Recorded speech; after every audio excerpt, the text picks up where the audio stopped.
Hi hello வணக்கம். நான் உங்கள் சுவாமி. இன்றைக்கி என்ன பார்க்க போகிறோம்னு பார்த்தீங்கன்னா, முன்னாடியே நம்ம பதிவு போட்டிருந்தோம்.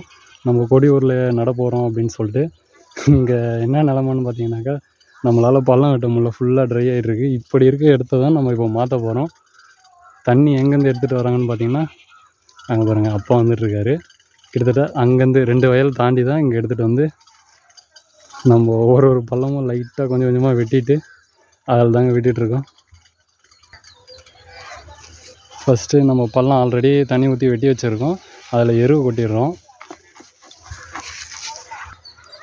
இதில் நல்லா பார்த்தீங்கன்னாக்கா நம்ம என்னென்ன கலந்துருக்கோன்னு பார்த்தீங்கன்னா, இது இன்னும் மக்க காணோம். இதை பாருங்கள், ஆட்டு சாணி, கோழி எருவு, இது மாட்டு எருவுங்க. மொத்தம் 3 நம்ம இதில் கலந்துருக்கோம்.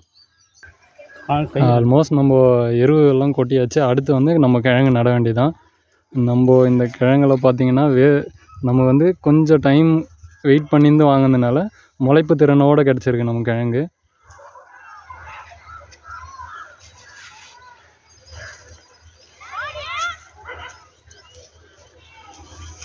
நீங்கள் எத்தனை பேர் இந்த கிழங்கை சாப்பிட்ருக்கீங்க இல்லை பார்த்துருக்கீங்கன்னு நம்ம கமெண்ட்டில் சொல்லுங்கள். நன்றி.